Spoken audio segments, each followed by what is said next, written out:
बदलते भारत की शान।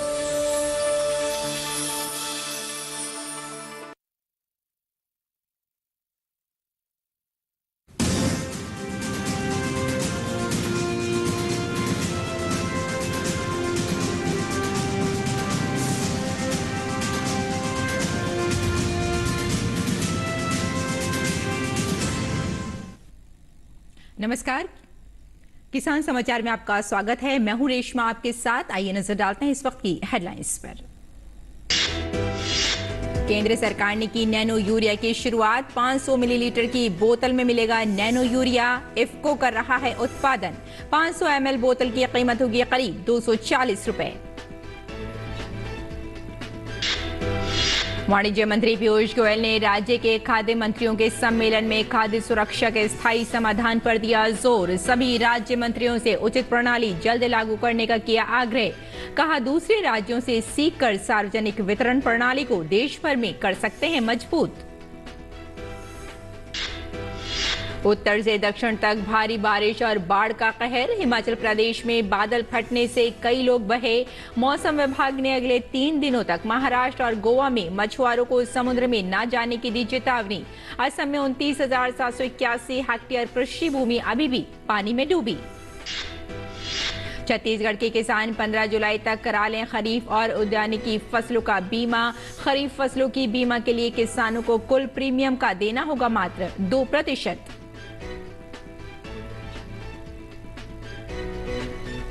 और अब समाचार विस्तार से। किसानों के लिए बड़ी और एक अच्छी खबर है। फसलों में इस्तेमाल होने वाला यूरिया अब बैग में नहीं बल्कि बोतल में मिलेगा। जी हां, केंद्र सरकार ने नैनो यूरिया की शुरुआत कर दी है, जो 500 मिलीलीटर की बोतल में उपलब्ध होगा। वर्ष 2024-25 के अंत तक पारंपरिक रूप से मिलने वाले यूरिया की जगह देश भर में नैनो यूरिया जगह लेने की संभावना है। इससे किसानों की मेहनत भी बचेगी और यूरिया को आयात करने की जरूरत नहीं पड़ेगी। देश में अभी तक 260 लाख मीट्रिक टन यूरिया का उत्पादन होता है, जबकि 90 LMT यूरिया आयात होता है।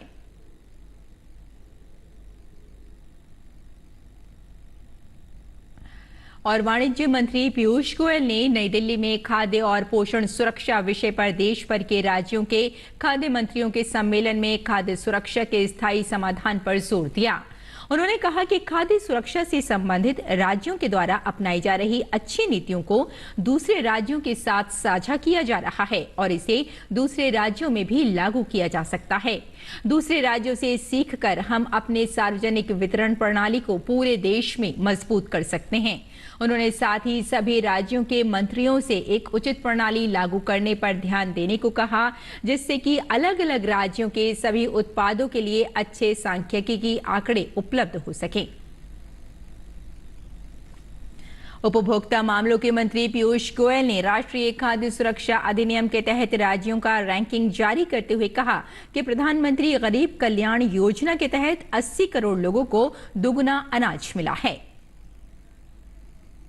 प्रोक्योरमेंट की रैंकिंग अलग आएगी, ये फूड डिस्ट्रीब्यूशन की रैंकिंग है। द एक्चुअल डिस्ट्रीब्यूशन जो नेशनल फूड सिक्योरिटी प्रोग्राम, ये नेशनल फूड सिक्योरिटी एक्ट के अंतर्गत जो फूड डिस्ट्रीब्यूशन हो रहा है, ये उसकी रैंकिंग है। प्रधानमंत्री गरीब कल्याण अन्न योजना एक बहुत महत्वपूर्ण विषय रहा, जो कोविड के समय सब देश को सुरक्षित रखा।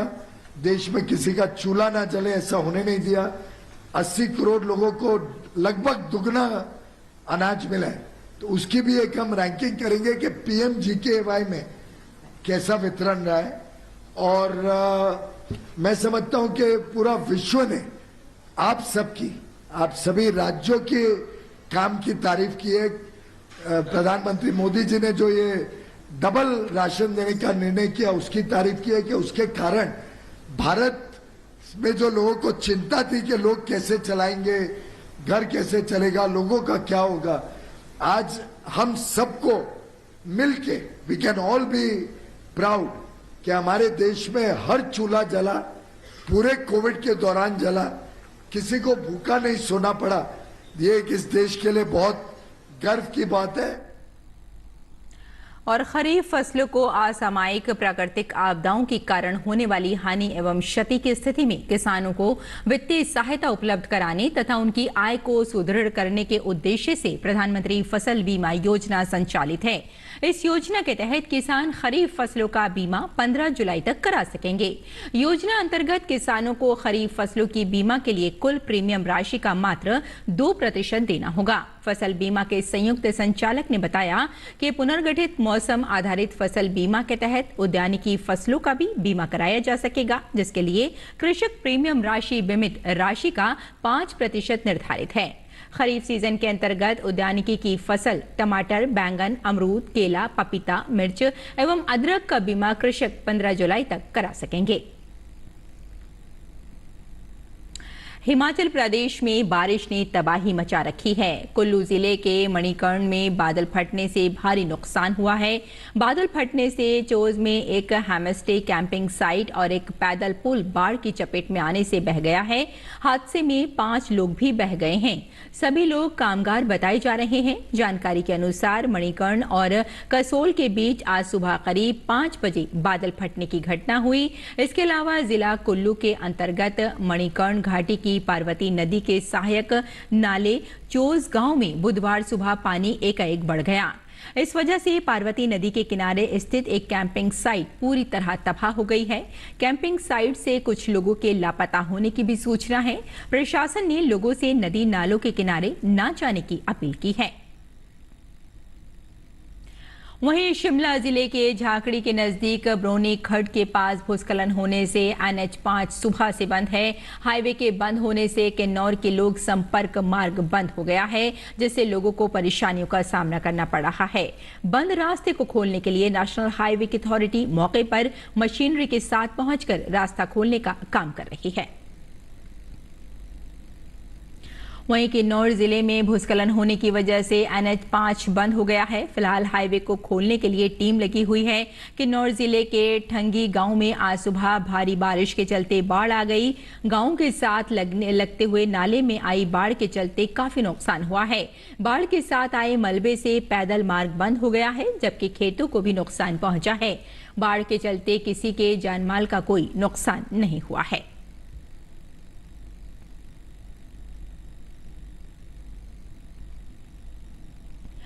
और महाराष्ट्र में भी पिछले 3 दिनों से जारी मूसलाधार बारिश से कई जिलों में जनजीवन अस्त व्यस्त हो गया है।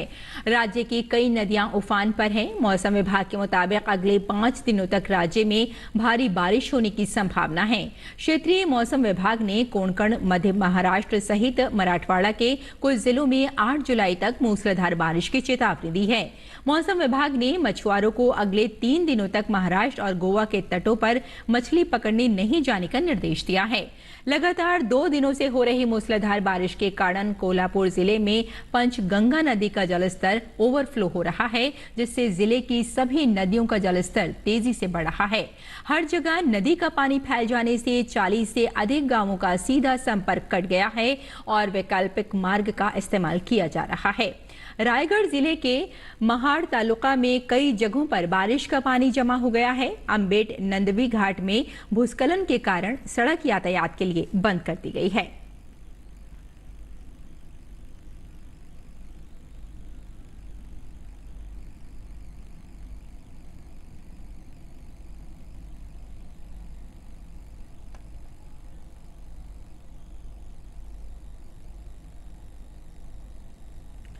कर्नाटक के तटवर्ती इलाकों में लगातार जारी तेज वर्षा से सामान्य जीवन पर असर पड़ा है। मौसम विभाग ने तटीय कर्नाटक के लिए ऑरेंज और येलो अलर्ट जारी किया है। कर्नाटक के कई इलाकों में मौसम विभाग ने 7 जुलाई तक भारी बारिश होने की संभावना जताई है। दक्षिण कर्नाटक के जिलों में एहतियातन स्कूल बंद कर दिए गए हैं और मछुआरों को अरब सागर में नहीं जाने की चेतावनी जारी की गई है। मौसम विभाग ने केरल के उत्तरी और मध्य क्षेत्र के 8 जिलों के लिए आज येलो अलर्ट जारी किया है। राज्य के कासरकोड, कन्नूर, कोझिकोड और मलप्पुरम में कल से लगातार तेज वर्षा हो रही है। जिला प्रशासन ने आज कासरकोड और कन्नूर के सभी शैक्षणिक संस्थानों में अवकाश घोषित किया है। कन्नूर विश्वविद्यालय में आज होने वाली परीक्षाएं टाल दी गई हैं। मल्लापुरम जिले में पोनानी के तटवर्ती क्षेत्रों में कई घरों में समुद्र का पानी आ गया है और नारियल के पेड़ उखड़ गए हैं। भारतीय राष्ट्रीय समुद्र सूचना सेवा ने तटवर्ती इलाकों के निवासियों और मछुआरों के लिए समुद्र में न जाने की चेतावनी जारी की है।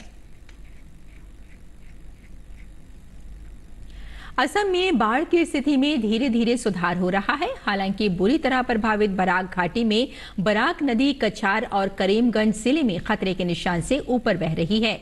वहीं करीमगंज में कुशियारा नदी भी खतरे के निशान से ऊपर बह रही है। ब्रह्मपुत्र और बराक घाटी में कई नदियां खतरे के निशान से ऊपर बह रही हैं। 20 जिलों में 11,16,000 से ज्यादा लोग बाढ़ से प्रभावित हैं। 29,781 हेक्टेयर की कृषि भूमि अभी भी पानी में डूबी हुई है। ताजा रिपोर्ट के अनुसार राज्य के 1024 गांव बाढ़ से प्रभावित हैं। भारतीय सेना, एनडीआरएफ, एसडीआरएफ और स्थानीय पुलिस युद्ध स्तर पर काम, राहत और बचाव कार्यों में जुटी हुई है। असम नौगांव जिले के डेफालू गांव इलाके के सैकड़ों खेत अभी भी पानी की चपेट में हैं। किसानों का धान पानी में पूरी तरह से नष्ट हो गया। किसानों का कहना है कि अभी भी उनके गांव में गले तक पानी भरा हुआ है। उन्हें आने जाने और रहने में काफी तकलीफों का सामना करना पड़ रहा है। किसानों ने बताया कि बाढ़ पानी ने बहुत नुकसान किया है। खेती से चलने वाले लोग हैं, कैसे जैसे काम करते चले जा रहे हैं और किसानों ने बताया कि 5 बीघा माटी पानी में चली गई, धान वगैरह सब गायब हो गया, सब पानी में चला गया, लाखों रुपए का नुकसान हुआ है। पानी हो गया, बारीगोर तोल हो गया, बारीगोर में पानी हो गया, खेती पत्तर बहुत दिगदारी हो गया, धान भी खा लिया, कोटिया पलाई सूखे कोटिया खा लिया, ऐसा बहुत नुकसान हो गया। पार को लेके इतना पानी हो जाता है, आने जाने में सुविधा नहीं होता, साइकिल इधर में रखना पड़ता है हम लोग को। उसके बाद कितना दिन चाचा के घर में था, जब पानी सूखा तब पाया हम लोग। धान तो पूरा डूब गया। उसके बाद जब सूखा तो काटा, फिर से भी पानी हो गया। यहाँ पे कोठिया फेंका, वो भी भीग गया, खराब हो गया। और मध्य प्रदेश में शाहजहांपुर जिला मुख्यालय से 55 किलोमीटर दूर पटलावदा गांव के किसान देवेंद्र परमार 8वीं पास हैं। वे 100 दुधारू पशुओं का पालन करते हैं। देवेंद्र ने खेत में बायोगैस संयंत्र लगाया है। इससे वे न केवल अपने वाहन दौड़ा रहे हैं बल्कि केचुआ खाद के साथ बिजली भी पैदा कर रहे हैं।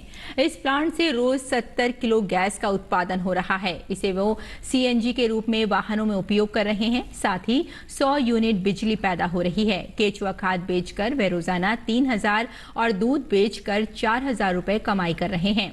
इस तरह महीने भर में करीब 2,10,000 रुपए की कमाई कर रहे हैं और इस प्रकार सालाना करीब 25 लाख रुपए की आमदनी हो रही है। 7 बीघा जमीन रखने वाले किसान देवेंद्र परमार ने बताया कि बीते 4 साल से रासायनिक खाद का उन्होंने उपयोग नहीं किया है। उनका कहना है कि रोजाना 25 क्विंटल गोबर जमा होता है। ऑटोमेटिक मशीन से गोबर 100 घन मीटर के बायोगैस संयंत्र में डाला जाता है। हम मात्र सीएनजी को अगर बेचते हैं तो वो 6-7 हज़ार रुपये डेली का है, पर अभी हम 3,000 रुपये रोज डीजल बचा रहे हैं, खुद के लिए यूज़ कर रहे हैं, बेच नहीं रहे हैं सीएनजी। जितनी हमें ज़रूरत लगती है इतना प्यूरिफिकेशन कर करके ट्रैक्टर और हमारा पिकअप और हमारा अल्टो और मोटरसाइकिल चारों सामान चला करके हम 3,000 रुपये रोज कम से कम बायोगैस से बचा रहे हैं। प्रेरणा हमने पहले बायोगैस बनाया, तो बायोगैस से पहले इलेक्ट्रिसिटी उत्पन्न की हमने 10 घंटे लाइट बनाने के बाद हमारे पास बायोगैस बहुत ज़्यादा बचती थी, तो हमने फिर सीएनजी पे कन्वर्ट करवाया उसको और सीएनजी के वाहन तैयार करके और वो चला रहे हैं।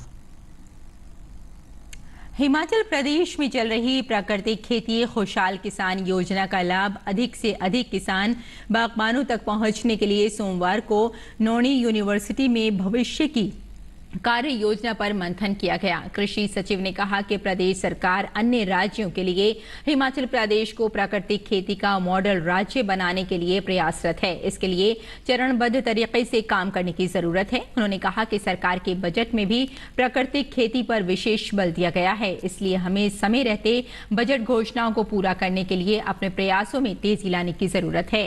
राज्य सरकार किसानों के उत्पादों को बाजार मुहैया करवाने की दिशा में तेजी से काम कर रही है। इस वर्ष प्राकृतिक खेती के तहत 20,000 हेक्टेयर भूमि को लाया जाएगा। कर्नाटक के कलबुर्गी जिले में जून के दौरान 25% कम बारिश के कारण मौजूदा खरीफ सीजन की बुआई धीमी गति से चल रही है। 28 जून तक लक्षित 7.84 लाख हेक्टेयर में से केवल 27.92% ही कवर किया गया है। जिले में जून महीने के दौरान औसत सामान्य 104 मिलीमीटर की तुलना में 78 मिलीमीटर की औसत वर्षा दर्ज की गई। गौरतलब है कि कर्नाटक के कलबुर्गी जिले में कुल बुआई के लक्ष्य 7,84,353 हेक्टेयर में से लगभग 91% क्षेत्र बारिश पर निर्भर है। और आइए अब देखते हैं कि मंडी भाव क्या चल रहा है।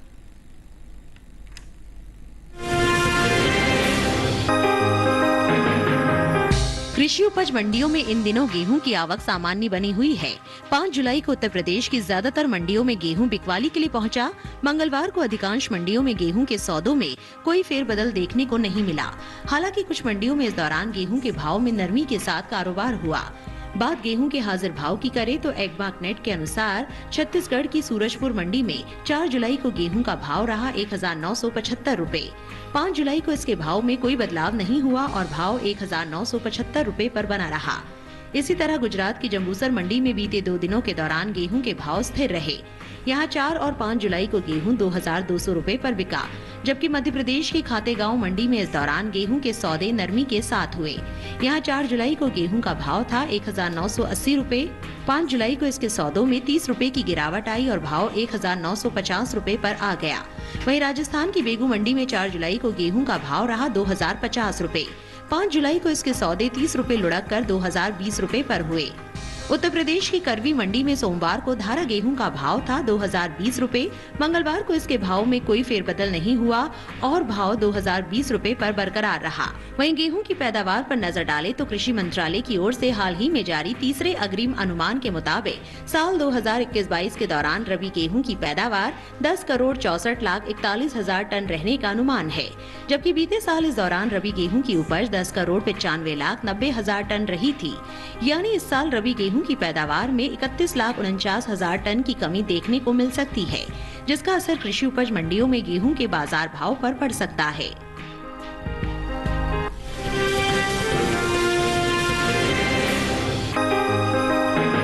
कृषि उपज मंडियों में इन दिनों अरहर की आवक सीमित बनी हुई है। मंगलवार को कुछ ही मंडियों में अरहर बिकवाली के लिए पहुंची। बात इसके हाजिर भाव की करें तो एग्बाकनेट के अनुसार गुजरात की जंबूसर मंडी में 4 जुलाई को अरहर का भाव था 5,300 रुपए। 5 जुलाई को इसके भाव में कोई बदलाव नहीं हुआ और भाव 5,300 रुपए पर बरकरार रहा। उत्तर प्रदेश की करवी मंडी में बीते 2 दिनों के दौरान अरहर के भाव स्थिर रहे।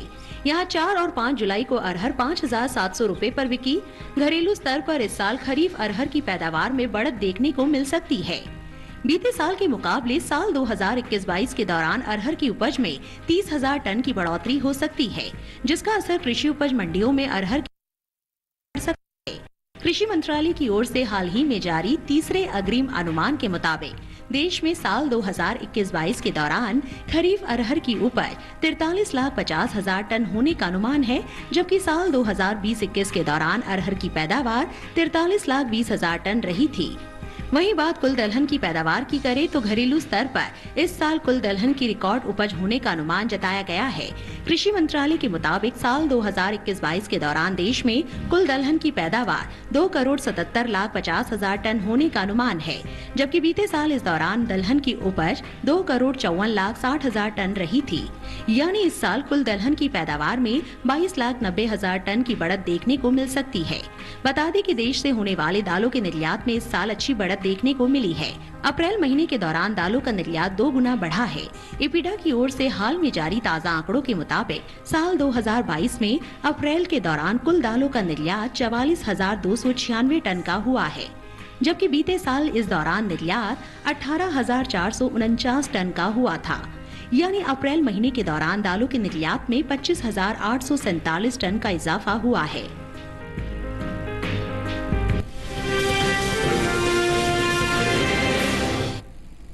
और आइए बात करते हैं मौसमी खेती की और जानते हैं कि इस मौसम में किसान कैसे रखें अपनी खेतों का ख्याल।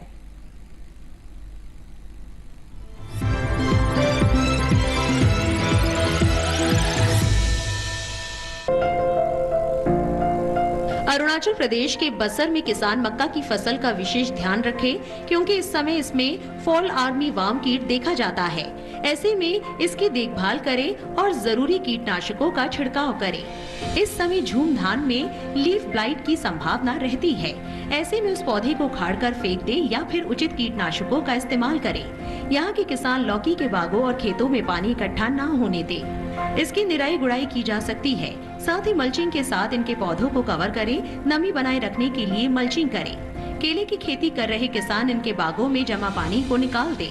केले के बागों की निराई साफ मौसम में ही करें और इनमें भी मल्चिंग करें। संतरों के बागों में भी रुके पानी को बाहर निकाल दें। साफ मौसम में इसकी निराई करें और मल्चिंग की व्यवस्था भी। असम के सोनितपुर में किसान लंबी अवधि की साली धान की रुपाई कर सकते हैं। इनकी रंजित जैसी किस्में रुपाई के लिए अच्छी रहेंगी। साथ ही इनके खेतों में पानी की निकासी की व्यवस्था करें। समय पर खाद और उर्वरकों का इस्तेमाल करें। यहाँ के किसान गन्ने की फसल को सहारा देने का काम करें ताकि तेज हवा से फसल को कोई नुकसान ना हो। गन्ने में लाल सड़न रोग को रोकने के लिए पानी को खेतों में इकट्ठा ना होने दें। हल्दी और अदरक में सड़न रोग दिखने पर निराई गुड़ाई करें और खेतों से खरपतवार को हटा दें और इनमें रोग दिखने पर जरूरी कीटनाशकों का इस्तेमाल करें।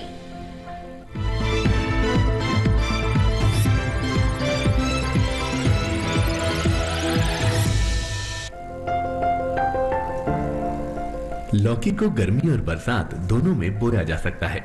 मैदानी भागों में गर्मी की फसल की बुवाई जनवरी से मार्च तक की जा सकती है और बरसाती फसल के लिए जून जुलाई उपयुक्त समय है। बुवाई से पहले खेत से खरपतवार को पूरी तरह से साफ कर लें और जमीन को समतल कर लें। बुवाई के लिए 1 हेक्टेयर में संकर किस्म के बीज 5 से 7 किलो जबकि सामान्य किस्मों के 6 से 8 किलो बीज लें।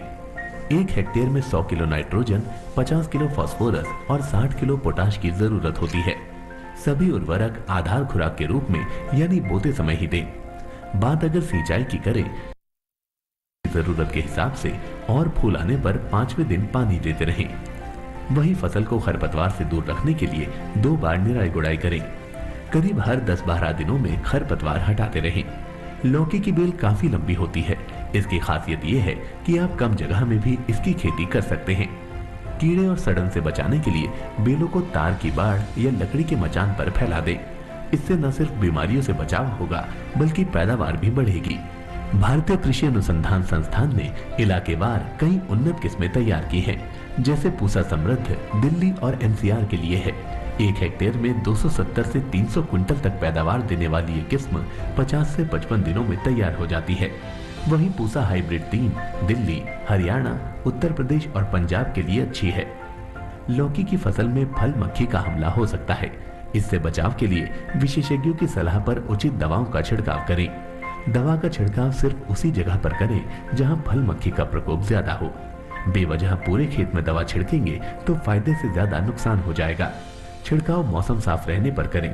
पत्तियां गीली नहीं होनी चाहिए वरना दवा असर नहीं करेगी।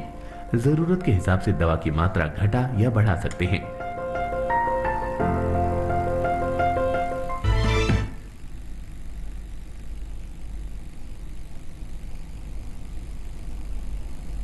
और खेती किसानी से हटकर आइए देखते हैं कुछ और महत्वपूर्ण खबरें खास खबर में। महाराष्ट्र के मुख्यमंत्री एकनाथ शिंदे ने कहा कि महाराष्ट्र में भाजपा ने हमारे हिंदुत्व और विकास के एजेंडे के कारण हमारा समर्थन किया है। विदेश मंत्री डॉक्टर एस जयशंकर G20 देशों के विदेश मंत्रियों की बैठक में भाग लेने के लिए 7 और 8 जुलाई को 2 दिन के दौरे पर इंडोनेशिया के बाली जाएंगे। बैठक में भाग लेने वाले विदेश मंत्री बहुपक्षवाद को मजबूत करने व खाद्य और ऊर्जा सुरक्षा सहित हालिया वैश्विक चुनौतियों सहित समकालीन महत्व के मुद्दों पर चर्चा करेंगे। प्रधानमंत्री नरेंद्र मोदी ने जनसंघ के संस्थापक डॉक्टर श्यामा प्रसाद मुखर्जी की जयंती पर उन्हें श्रद्धांजलि दी। साथ ही प्रधानमंत्री ने ट्वीट संदेश में डॉक्टर श्यामा प्रसाद मुखर्जी से संबंधित एक वीडियो भी साझा किया। अजमेर पुलिस ने निलंबित भाजपा नेता नुपुर शर्मा के खिलाफ कथित रूप से भड़काऊ बयान देने के आरोप में अजमेर दरगाह के खादिम सलमान चिश्ती को गिरफ्तार कर लिया है। इस संबंध में सलमान चिश्ती से पूछताछ की जा रही है। आरोपित सलमान ने नुपुर शर्मा की हत्या करने वाले को अपना घर देने की बात कही थी। देश में पिछले 24 घंटों में कोरोना वायरस के 16,159 नए मरीज मिले हैं। इस अवधि में कोरोना महामारी को मात देने वाले लोगों की संख्या 15,394 है, जबकि कोरोना वायरस से संक्रमित 28 मरीजों की मौत हो गई है। रिकवरी दर 98.53% हो गया। तो किसान समाचार में फिलहाल इतना ही। अनुमति दें। नमस्कार।